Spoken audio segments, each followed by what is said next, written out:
चलो अंतिम प्रश्न के लिए सुनैना गोयल। नमोस्तु महाराष्ट्री जी। महाराष्ट्री जी, मेरे पास एक ऑनलाइन क्वेश्चन आया है जो रियल लाइफ से रिलेट करता है। ये है कि एक CA, CS, IAS, IPS, NEET, JEE जो जैसे बड़े एग्ज़ाम्स होते हैं जिनमें सीट्स तो बहुत होती है बट अटैम्प्ट कम ही निकल पाते हैं, पास कम ही बच्चे हो पाते हैं। तो जैसे यदि फर्स्ट अटैम्प्ट करने पर भी यदि कोई बच्चा इतना सीरियस हो गया है अपनी पढ़ाई स्टडीज़ को लेकर कि वो यदि नहीं निकल पा रहा है तो वो सुसाइड कर लेता है, तो आप उनके लिए क्या उद्बोधन देंगे? देखो, याद रखो,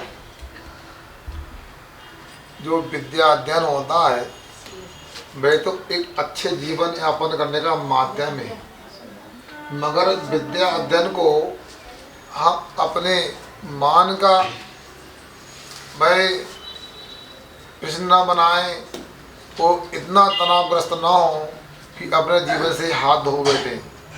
याद रखो, संसार में प्रत्येक क्षेत्र में प्रत्येक व्यक्ति की आवश्यकता होती है और उसका मूल्य भी होता है। ये न समझे कि कोई चपरासी बन जाता है तो बेकार है, कोई किसान बन जाता बेकार है, कोई व्यापारी होता उसका कोई जीवन नहीं है। ऐसा कतई नहीं समझना चाहिए। प्रत्येक क्षेत्र में प्रत्येक व्यक्ति का अपना महत्व होता है और ये कोई नियम नहीं होता हर व्यक्ति IAS बन जाए, IPS बन जाए, नीट निकाल ले, IIT को निकाल ले। ये अपने को बिल्कुल अपेक्षा नहीं रखना चाहिए। आपको हम संस्कृत की भाषा की तरफ थोड़ा ले जाते हैं। संस्कृत में शब्दों की उत्पत्ति के लिए धातुएं होती हैं। जैसे मुद धातु से मोद बनता है, आनंद इसको बोलते हैं। उसी प्रकार से क्रि धातु से कर्ता शब्द भी बनता है और कर्तव्य शब्द भी बनता है। कर्ता का मतलब होता है व्यक्ति अपने आप को अहंकार की ओर ले जाता है, घमंडी बना लेता, मानी बना लेता है और उसको अपेक्षित लाभ नहीं मिलता है तो मरने को, प्राण देने को तैयार हो जाता है। जबकि समझदारी इसमें कि कर्तव्य जो शब्द है उसको अपने को जीवन में उतारना चाहिए। कर्तव्य का अर्थ होता है करने के योग्य। हमेशा याद रखो, अपने लिए जो करने के योग्य वो जरूर करना चाहिए। वो हर व्यक्ति को हर काम को करने की कला होना चाहिए। कला तो होना चाहिए, अब होना चाहिए अलग, हम सीखने का प्रयास तो करें।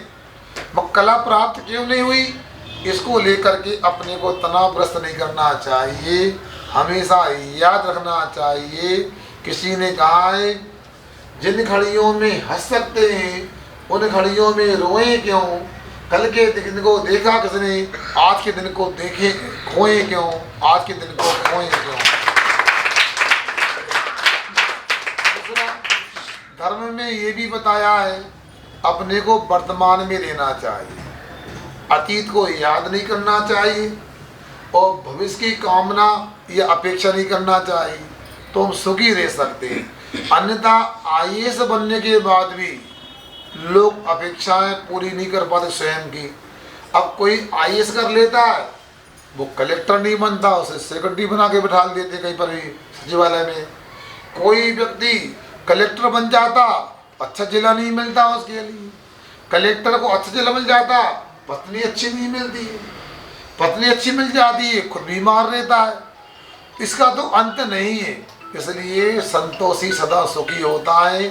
मैं सभी विद्यार्थियों को संदेश देना चाहता हूँ, पढ़ें, अच्छे से पढ़ें, पूरी मेहनत के साथ पढ़ें, मगर ऐसा कभी ना करें कि आपको अपेक्षित सफलता प्राप्त ना हो तो अपने जीवन से हाथ धो बैठे।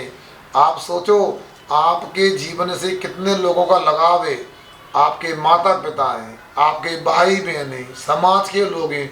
हो सकता जो काम कलेक्टर बनकर न कर पाते आप एक समाज सेवी बन के कर सकते हैं, व्यापारी बन के कर सकते हैं, किसान बनकर कर सकते हैं, सैनिक बन के कर सकते हैं। अच्छे काम करने के तो बहुत सारे माध्यम हैं। इसलिए किसी एक लक्ष्य को लेकर के अपने को इतना मायूस न बनाएं कि अपना जीवन समाप्त कर लें।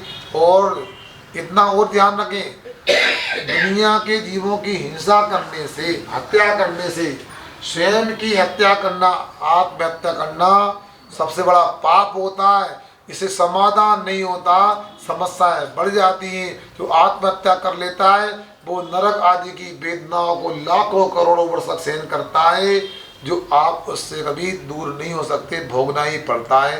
इसलिए आप लोग जीवन को समझें और अपना कल्याण करें।